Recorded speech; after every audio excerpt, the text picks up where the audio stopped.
did not put into the title of my talk. The reason is repetitive could be that because I wrote a paper about this subject 3 years ago, and now I'm writing a kind of further development, which the title will be revisited. Okay, so just to warm up, I show you some famous integrable many-body systems of particles moving in one dimension, which I'm interested in now for several years. Of course, I mean, Sutherland, trigonometric Sutherland system, particles on the circle, so moving on the circle, yes, or what did I write here? This is spin version of this when the psi is some GLNC or SLNC matrix with zero diagonal. There's something wrong. So the dual of the Lie algebra UN. Okay, and then another member of this family is so-called trigonometric Schneider model. X is a parameter here, a kind of coupling constant. So this has to do with Stein-Gordon-Soliton's famous integrable system. If you expand these functions, then the first term will be the trigonometric Sutherland model. And there is also this so-called compactified Schneider model, in which you have the trigonometric dependence both on momenta and particle coordinates. And actually, this model lives on a compact phase space. This is a representation of the Hamilton only on some dense open path. And from my point of view, it's important that all these models come by Hamilton reduction of some, which I call classical double, associated with the group SUM. So which is the direction? Yes. So just very briefly, it's kind of one of the most influential papers by Kasdan, Kostan, and Sturbank in 1978, which actually derived the Calogero model and the Sutherland model. The Sutherland model from cotangent bundle of UN with kinetic energy of the bi-invariant metric. And okay, I did not put some kind of, it's well known that if you take the cotangent bundle of any compact semi-simple Lie group and make a Hamilton reduction at some arbitrary value of the moment with a conjugation action, then you get a spin Sutherland model. I did not put a reference because several people, it's kind of, I don't know who is but it's the first paper. And then, so my interest in these things basically started a long time ago, around this time, when with Stirad Klimchik, we managed to derive this trigonometric Lewis-Arnold model from some which I call Poisson-Lie analog of the Kasdan-Kostan-Sternberg reduction, in which we replace the cotangent bundle of the group SUN by the Heisenberg double. So going to Poisson-Lie group. And then later, also with Klimchik and with Thibaut Klock, we were doing the similar reduction of what is the so-called quasi-Hamiltonian internally fused double, which is due to people in the audience. And this actually gives this compact version. And actually, I gave a talk about this in Ascona in 2016. So, okay. So in this talk, I will present some generalization of the spin-Sutherland model. So I replace the cotangent bundle by Heisenberg double and look at the reduction as some generic value of the moment map, or more precisely, just take the quotient of the phase space of the group. And these are the three papers which I published on this subject so far. Okay.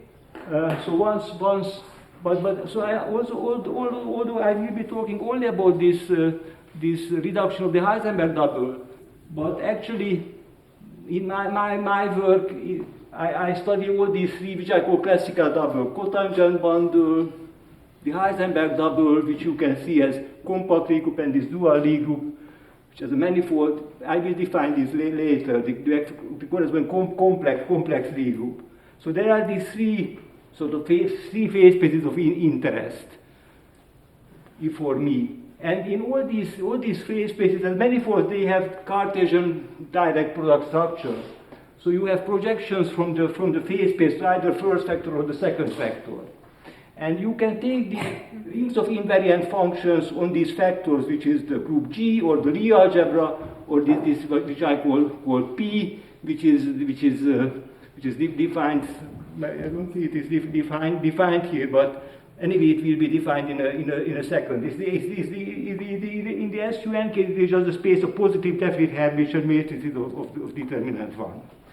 So there are all these rings of invariance. You pull them back to your phase space, and then you obtain an Abelian Poisson algebra in this way, which gives you actually a degenerate integrable system on that phase space, which I call master integrable system.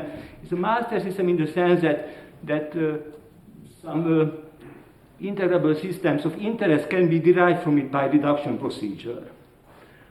Okay.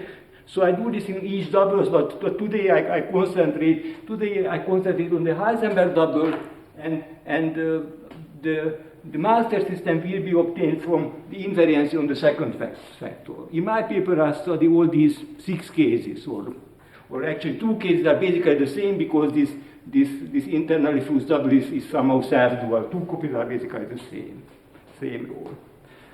Okay. So here is the plan of my talk. So first I briefly recall the notion of degenerate integrability, degenerate integrable or non-commutative integrable or generalized Liouville integrable or superintegrable. These names are basically the same thing. So there are several variants of the definition which are roughly the same. And then I describe this integrable master system of the Heisenberg double. Then I will something about its reduction. So my main statement is that the reduction will be non-commutative integrable on some dense open subset of the phase space. And since I'm partially a physicist, maybe I'm the only one who is from the physics department at the moment. So for me, it took a long time to prove this. So this is probably very easy, and people can. So sort of, this is finally I'm able to prove this integrability of the reduced system generically. And I will have some questions which maybe some further develop this, maybe some of you can help me with these questions. And then after showing the proof of the integrability, I will have some kind of concrete description of the reduced Poisson algebras and how these systems degenerate to the spin-Sutherland model, somehow in the same way as it's known that the dual Poisson-Lie group it linearizes to the dual of the Lie algebra. Some consequence of this is that the reduction of the Heisenberg double goes to the reduction of the cotangent double. Okay, and maybe I will also say something about these quasi-Poisson doubles and questions. Okay. So first we call the definition of degenerate integrable system some variant which is go back to Nekoroshev, Mishchenko, Fomenko, and so on. So first on a symplectic manifold with dimension 2m. So we have two subrings of the algebras of functions H and F, and they are such that the functional dimension of them adds up to the dimension of the phase space, and the functional dimension of H is smaller than half the dimension of the phase space. And simply the elements of, so this H is some sub-algebra of F, and H is our set of commuting Hamiltonians, and F are the constants of motion. So the algebra of Hamiltonians of interest, which are commuting, and the algebra of their is constants of motion, F. Not necessarily all constants of motion, but we have some algebra of constants of motion, F. And I also assume that the Hamiltonian the flows are complete. Of course, if the level surfaces are compact, then it is not need to be assumed, but it can be shown. So this is degenerate integrable system. If this R, which is the rank of the integrable system, is half the dimension of phase space, then you have Liouville, and then these two algebras are the same, and you have the Liouville integrability.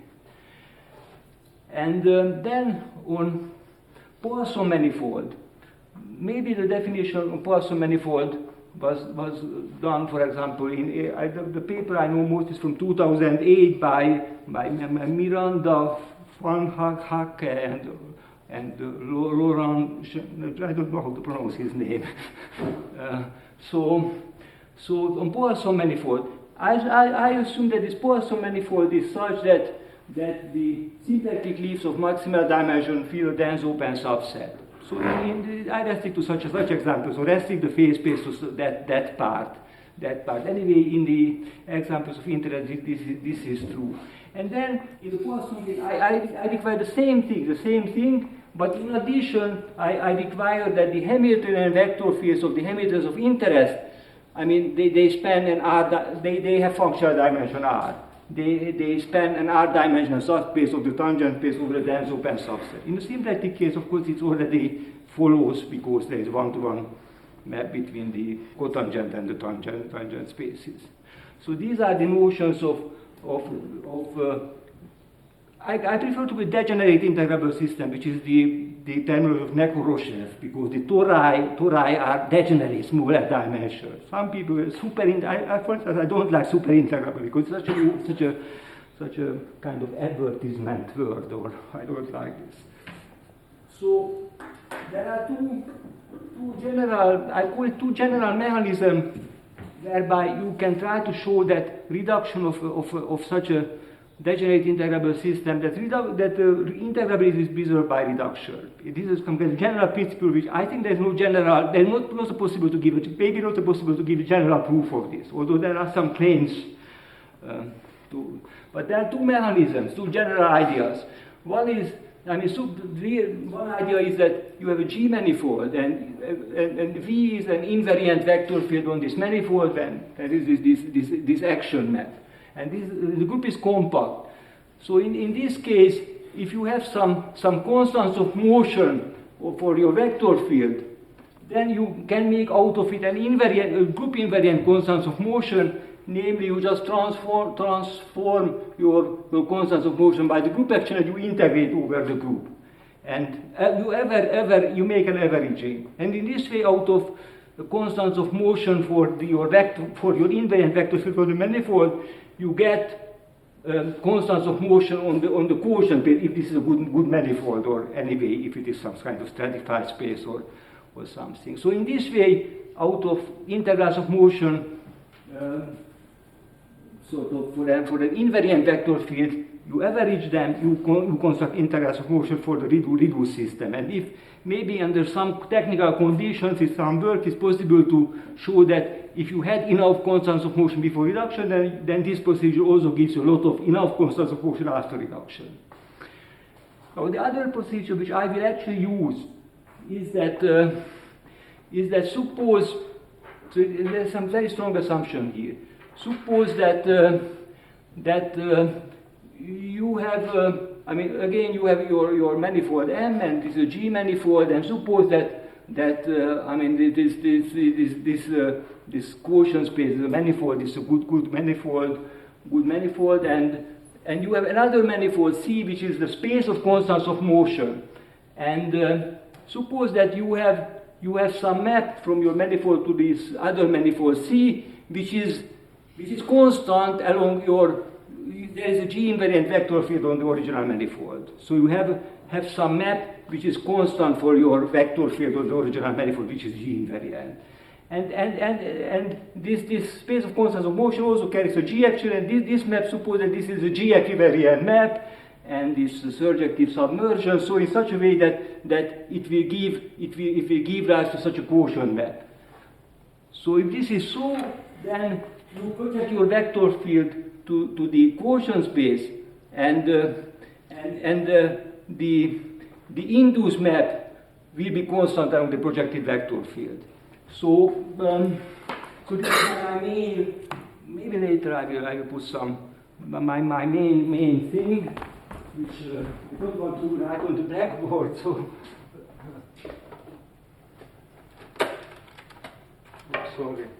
The chalk is over there, I think. There is some pen there. Chalk is over there if you need. Chalk is. Oh, I want to write on this paper. I don't think we have pens. I mean, you can use both. I mean, there's So anyway, so it's obviously, because this is the main diagram which I have, but of course I have some map psi to some C, and okay, so you have M over G, C over G, and this is an equivariant map. So these are G manifolds, and all these projections are good, and then you get an induced map here. And if this psi map is constant along your vector field, then the induced map will be constant along the projected vector field. And the idea is that if the original map produced enough constants of motion for integrability, then this induced map will produce enough constants of motion for the reduced integrability. So, but of course, in practice, so we will see that in order to get such a situation, we have to restrict. We have to make restriction on the phase space, or have to go to some submanifolds. Okay. So now, yes. So now I will come to the. I want to describe this Heisenberg W. Most people here know, but maybe not everybody. So I want to describe the unreduced integrable master system. So there must be some preparation. So I have some compact Lie algebra, and G0 is Abelian subalgebra. Complexify it. You have triangular decomposition with Cartan G naught C. The complexification of the maximal Abelian subalgebra compact case. And then you have the killing form, and you take the imaginary part of the killing form, and then this GCR for me means that GC is the complexification, and the sub R means that you regard it as real Lie algebra, like SLNC regards it as a real Lie algebra. And then you get the so-called Manin triple, which is the compact Lie algebra, and this sometimes called Borel subalgebra. And it's a Manin triple in the sense that with respect to this bilinear form, they are isotropic, and they are dual spaces of each other with respect to this bilinear form. Okay, and so of course you have corresponding decompositions of every Lie algebra element, or you can write as compact and I times compact. You have the complex conjugation with respect to this compact subalgebra, which is a Cartan involution in the technical sense, and then you have also a corresponding Cartan involution on the complexified group. I am sorry I denote the elements of the complexified group by capital K, but this is somehow so happens. So for instance, if your compact Lie group is SUN, then the complexified Lie group is SLNC, and then this is just the ordinary algebra of matrices. And this is anti-involution. Okay, and then we have the subgroup this compact and the Borel subgroup. In the standard example, this is the upper triangular complex matrices with real positive diagonal entries. Okay, and then every element of your complex group admits Iwasawa decompositions into the product of the compact and this Borel. And it's important to use the corresponding. These are the Iwasawa decomposition in two different order. You have Iwasawa maps which pick out the compact and the Borel part of an arbitrary element of the complex Lie group, which I denote lambda goes to the Borel, and the psi goes to the compact Lie group, Iwasawa maps. Okay. And then, so our phase space, this Heisenberg doubles, will be just this group manifold, this complex Lie group. But I actually use three models of this manifold. Namely, by the Iwasawa decomposition, we can write it as a product, as a manifold. Or instead of the Borel, we can use this manifold called P, which is just the exponential of I times the compact Lie algebra inside the complex Lie group. Or this is actually diffeomorphic to the Borel group by this famous BB Dagger map. So you write every positive definite Hermitian matrix as an upper triangular times the adjoint of that. Okay, so this is the playground. I mentioned here this dressing action on the Lie group B, which is just defined by the Iwasawa decomposition. Okay, and then this complex Lie group is a very friendly phase space. There are two sort of natural, or even there are even more, but there are two natural Poisson structures on this phase space, which are called plus-minus Poisson structures. And here, this nabla just means usual Lie algebra value derivative, left and right derivative, defined in this manner. And the rho is the difference of two projections into the compact and into the Borel. And the first with the minus bracket, this is Poisson Lie group. This is so-called Drinfeld double. And with the plus bracket, which is mainly due to Semyonov-Pianchalsky from something like 85, he calls it the Heisenberg double. And actually for the Drinfeld double, for the minus bracket, the G and the B groups are Poisson-Lie subgroups. And if you take so there are Poisson submanifolds and also actually embedded subgroups. So if you restrict the Drinfeld double Poisson structure, then you get Poisson-Lie group structures on the compact and in the Borel group. This is restricted bracket. This is sign convention.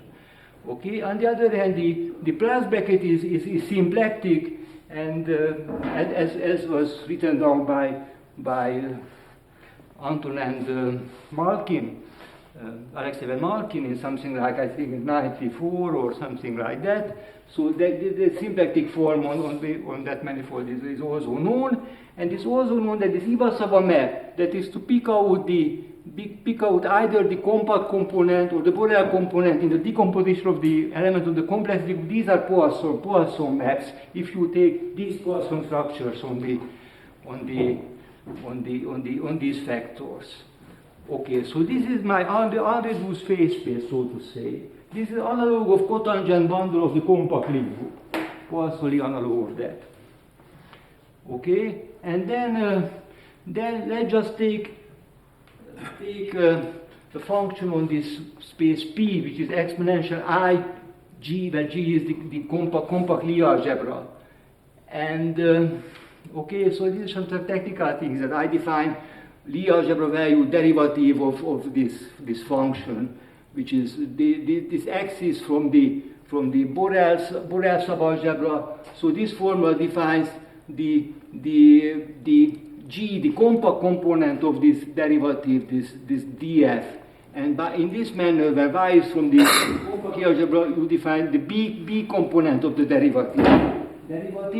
And then if I would prefer to work with this model of the Heisenberg double, this G times P, because this is somehow the closest to the cotangent bundle, which is group times Lie algebra. Now group times exponentiated Lie algebra. So in terms of this model, well, it's not you just rewrite the Poisson bracket of the Heisenberg double in terms of that model. And now comes this unreduced integrable system. So you just take, so there is this, the map psi which I was talking about here is this map. So from the Heisenberg double to P times P, which is just this L is from P and then you conjugate it. So this is the map, and this is G equivalent map. In terms of the other model, it corresponds to this Iwasawa map. And then, so we have the symplectic manifold M, the Heisenberg double, and now I define here two subrings of the ring of functions. One is just like pull back the G invariant functions from P to the phase space. And the other is that I use this G invariant map psi, and I pull back the functions from there. And then it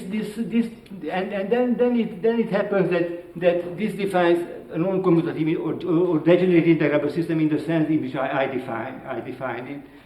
Simply, I think I am already behind a little bit, but anyway, the main point is that if you take any Hamiltonian, so phi is just an invariant Hamiltonian on this space P, called P, then you can just immediately write down its integral curve. It is, again, it's just some orbit of one parameter group. So from this you see that this psi is a constant of motion, and this psi is also Poisson map. If you put on this P times P Poisson bracket, which is on P, you just you transfer it from the Poisson-Lie group B. And on the other copy it is the same, but it's minus the opposite of that, -1 times that Poisson structure. And then this psi is a Poisson map. Maybe people can recognize this is very similar to what happens from the cotangent bundle, the cotangent bundle, and then you can just show that I mean, obviously the invariance will have a functional dimension which is the rank of the Lie algebra, and you can just count that the invariance coming from this map psi, they have the correct functional dimension to make a degenerate integrable system. Okay, so this is what I call the unreduced system. Now I come to the reduction. Okay, so which is my main interest. So I just take this kind of obvious action on my phase space. I call it the naive conjugation action. Okay, and the Hamiltonian vector fields which come from these invariants, they are all invariant under this action. So you can just take the Poisson quotient, actually it is also important that the invariant functions close under this action. This is not a Poisson-Lie action. It's related to a Poisson-Lie action, but so the invariant functions close. So if you imagine this as a manifold with a stratified Poisson space, then if you define the smooth functions on the Poisson space to be the invariant functions before reduction, then you get the Poisson algebra on this quotient space. So you're saying it's not a Poisson action? I will explain this in a second. Oh, yes, okay. How it comes from the moment map. So, but that's true. So because I don't want to work with the stratified manifolds for the time being, so I just restrict to the principal orbit type in my manifold, this M star, when the isotropic group is as small as possible. And this isotropic group, the smallest possible isotropic group, is just the center of my Lie group, which anyway acts trivially. So so if I restrict that, then this quotient is will be a smooth manifold, a smooth Poisson manifold in this manner. And so I find standard results.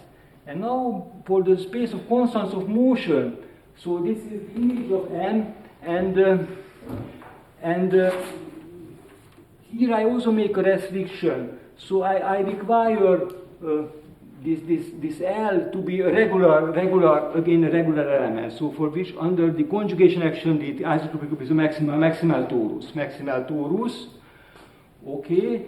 And then I also make a further restriction on the space of constants of motion. So this is also G manifold. So I again restrict to the principal orbit type there. So when the isotropic group is the center of my Lie group. And then I define a further submanifold of this N star, which is just, I take so the point is that I had this diagram. So here I restrict to principal orbit type, and the inverse image with respect to this will be this M2 star whatever, and then it is there are this is this C what is it reg C I don't remember reduced, and this is this M star reduced phase space, and these are all decent manifolds, and all these maps are these are surjective submersions, and all these are Poisson maps at the same time. So there is one thing about which I'm confused. Like if you take some point and you take an image in this whatever, this interesting letter, is it P or B or... Here, Yeah, right. What is this letter? P is this is BB dagger space. Or No, I mean, just I don't know how to call the letter. So this Gothic whatever, right? But then the image of a point is it always like when you divide by the action, is it always on the diagonal, or they belong to the same orbit? Or same orbit, Okay. same orbit. Yes. Okay. So this is I require to be. So this L is then they anyway they belong to the same orbit even without restriction. So just I require this L to be regular, and then require the isotropic group of this pair to be the center of the group. And this is the dense open. This is actually a dense open subspace of this P times P, or it is a manifold. And the point is that this is a manifold. There's no problem. It's an embedded submanifold of P reg times P reg. Okay, because this is what I was struggling to really make the heuristic idea really make it work rigorously. So to have real manifold and smooth submersions. I understood this actually in a joint work with Maxim, in which we applied the same idea, Maxim Ferron, with the same idea in a different system, same kind of idea. So after making these restrictions, I can define this kind of restricted reduced phase space. So just restrict everything to this submanifold, and then the thing which I can prove that I take the Hamiltonians were invariant from the very beginning. So I take my the invariant, reduce the Hamiltonians of interest, and then I just use this map to pull back every function from here to there. And I of course we know what is the dimension of this manifold. So it's basically free action, or just the center of the group X trivially. So you can count what are the functional dimensions of all these things. And actually it turns out that a little bit more is true. So that the counting is such that the reduction gives you a degenerate integrable system. Even more is true that the reduced Hamiltonian vector fields of the Hamilton's interest actually they're independent every point of this part of the reduced phase space, not just dense open, but everything. And also, of course, the dimension of these constants of motion is also. I mean, they span a correct dimensional space of the cotangent space, not just densely, but everywhere after this restriction. Which in some other paper of Fernandez and Van Hacke and Laurent, they call this a regular non-commutative integrable system, and then they develop some normal form theory like the Liouville theorem that action angle variables pass transverse coordinates under such conditions. So this is, which I sort of, my main technical result, that this really gives a rigorous proof of the integrability after this restriction. And then, a little bit more effort, one can show that if you, now comes actually the Poisson action or not Poisson action, how to restrict to how to obtain symplectic leads on this reduced phase space. So actually, on the original manifold, there is a kind of natural Poisson map into the group B, which is a product of the left and right Poisson map. And this generates an action, which is called quasi-adjoint action. And actually, this was first counted, the action map was calculated by my former collaborator, Szirat Klimcsik. And this Poisson action is actually orbit equivalent to the action which I had. So it has the same orbit. And it's just that action is kind of simpler to write down, simpler to handle. But since it is orbit equivalent to this Poisson action, I know, which is generated by moment map, I mean the moment map gives you a device how to pick out the symplectic leaves in the reduced space. So you just take the ring of invariant functions on this group B, and they just descend to Casimir functions on your reduced space, and these invariants are independent on the regular part. and there are R of them, rank of Lie algebra, independent ones. So you know that the generic symplectic leaf will have codimension R, when R is the rank of your Lie algebra. And then I can show that, of course, all these Hamiltonian vector fields, of course, they are tangent to the symplectic leaves, so that if you take such a generic symplectic leaf, an arbitrary symplectic leaf of maximal dimension in this restricted part, then you obtain a degenerate integrable system on that symplectic manifold. So how do we know that it's orbit equivalent? Is it like easy or? It's very easy from the formula. It's very easy. I don't want to write it down for formula. It's just sort of it's acts by conjugation. The Poisson action acts by conjugation, but what is by what you conjugate depends on the point of the phase space, which is you conjugate by this. You have some sigma r. What is it? Of course, the first idea would be that it acts on the left and on the right by things which are different. So this is not true, right? No, it's like in the same way, by the same way. But CR, what is it?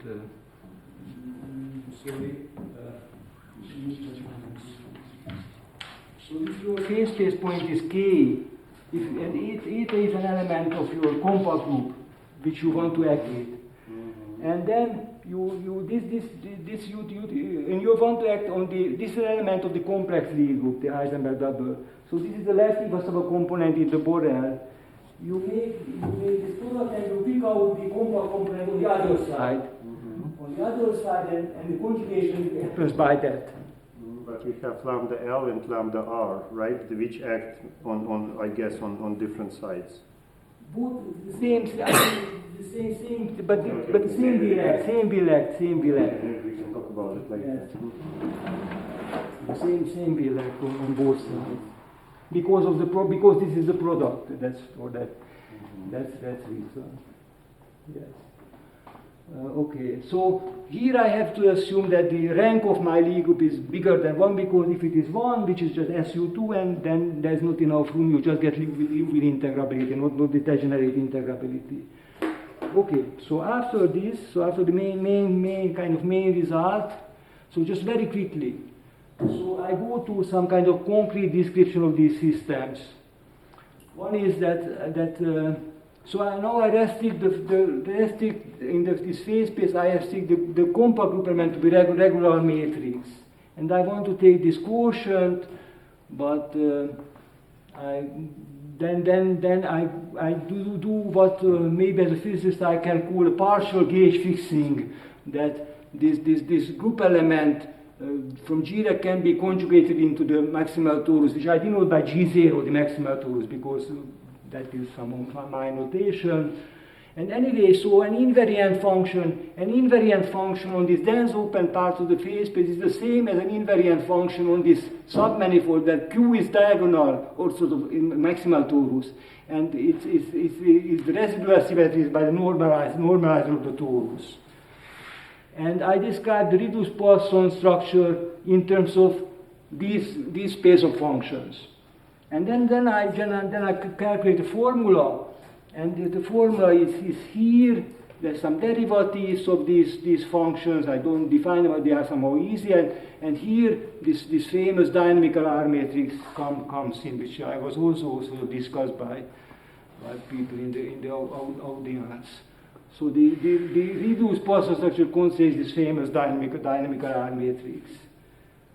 Okay, and if I use the other model of this gauge slice, when simply instead of the P I use B, the Borel group, then the same reduced Poisson structure. Of course, it has some similar formula, and this is just I use this later. That's why I write this equivalent representation. And then, okay, and then to make contact with the Sutherland model, the spin Sutherland model, I introduce new variables. So the original variables are now in this regular part of the maximal torus and the Borel group. And and then I make a change of variables by a map for zeta.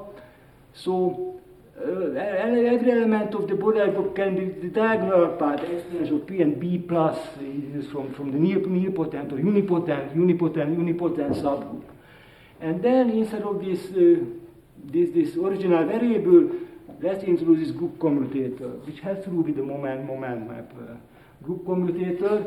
And this is actually a diffeomorphism between my gauge slice and this manifold. So notice that yes. So here, yes. Okay. So this is the subalgebra of B, and this is the subgroup. And then I rewrite. So this is a diffeomorphism, which is actually sort of it's equivariant diffeomorphism under the torus section. And I just rewrite the Poisson bracket in terms of these new variables. And then the Poisson bracket takes this kind of peasant form, which I call decoupled form, sort of Q and P, so kind of Darboux pairs. And another part which you can recognize, if you know these things, then you can recognize as this comes from the Poisson-Lie group B.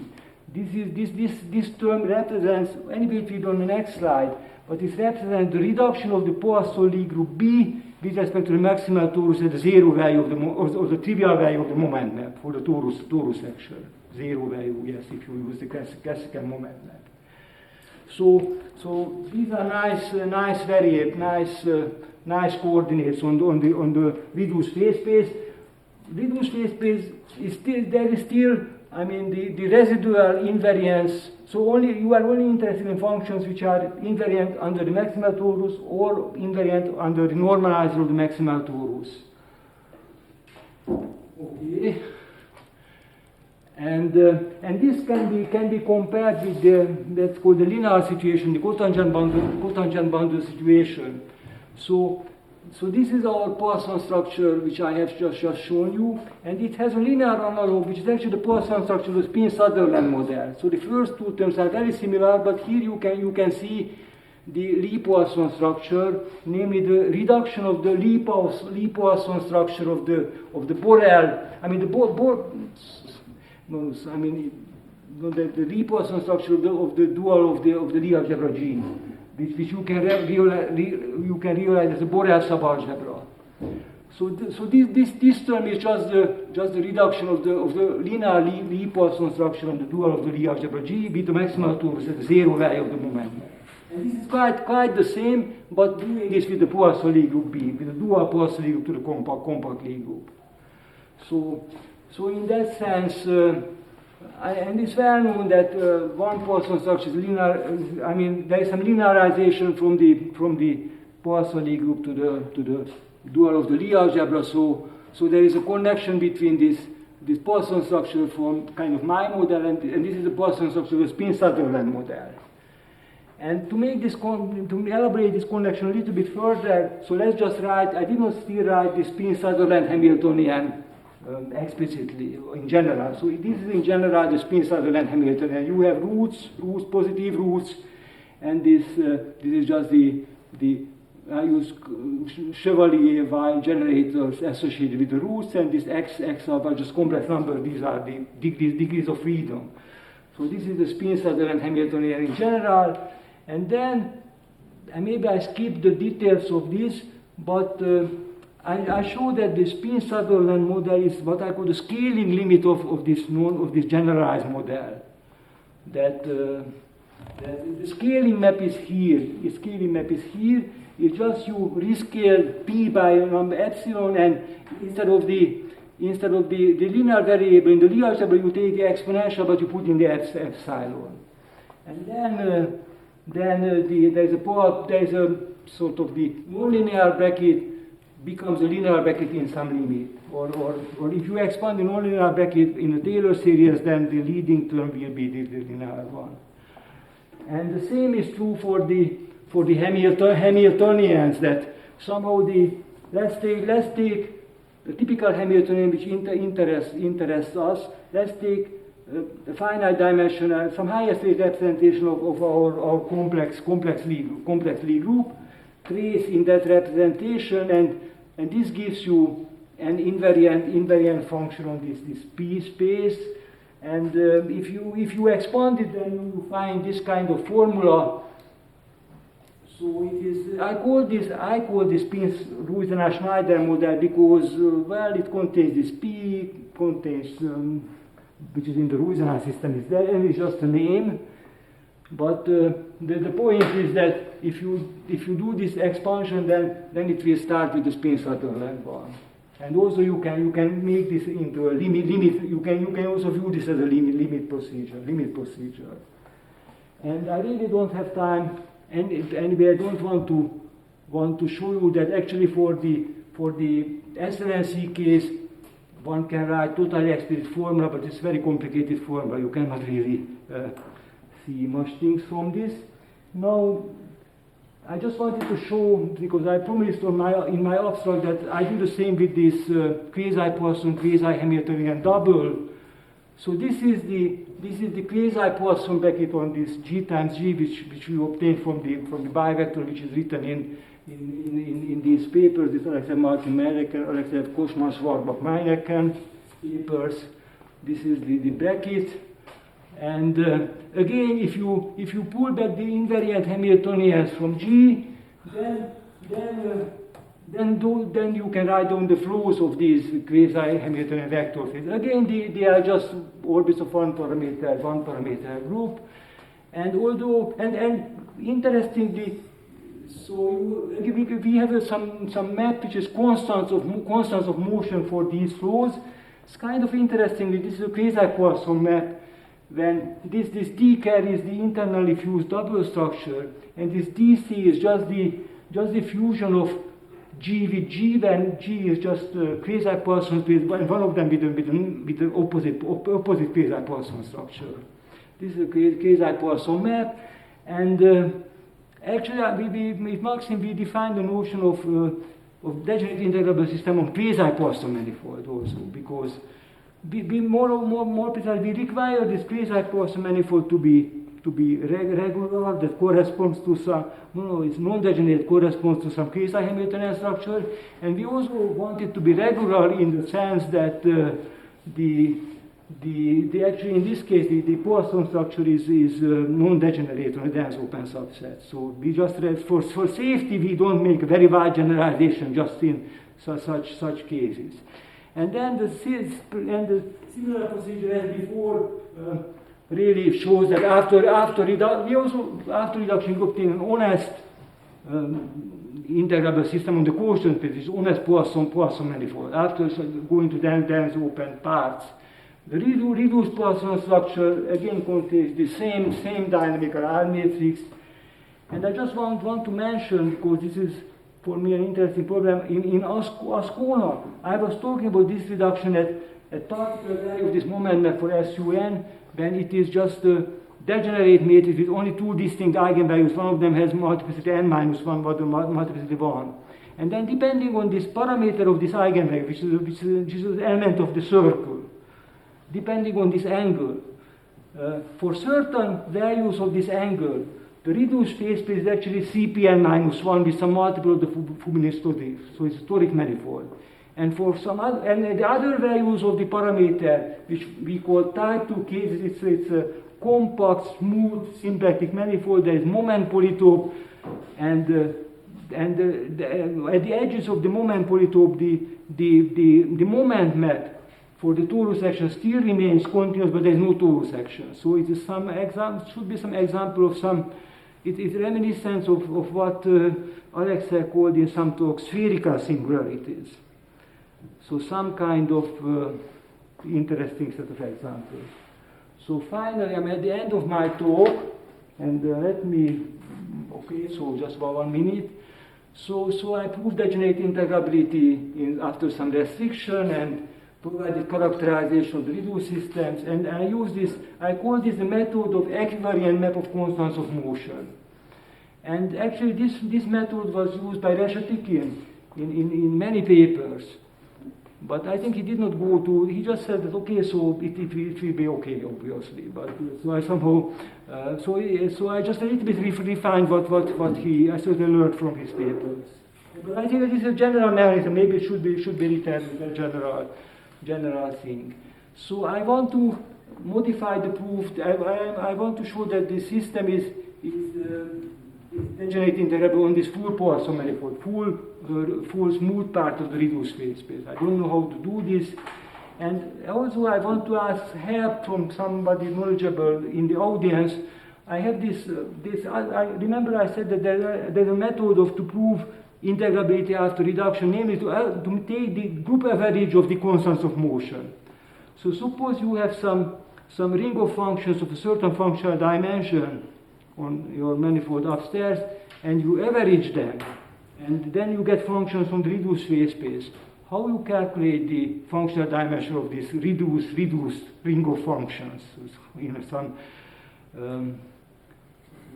Technically, I don't understand this. So maybe if I understand this, then this will give another way of proving degenerate integrability after reduction. And of course, you can also ask about integrability in arbitrary symplectic leaves of the stratified space. It's probably holds, because anyway solutions are algebraic. And maybe it's also interesting, I don't understand, the quantization of these systems.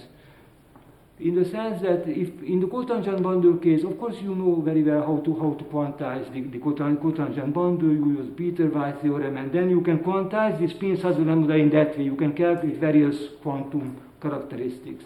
So presumably I have to quantize this Heisenberg double and apply quantum Hamilton reduction. But I just don't know what is the theory of the quantization of the Heisenberg double, what is some kind of quantum group analog of Peter-Wise theorem, and so on. So, but I would like to understand this. So thank you very much, Mr.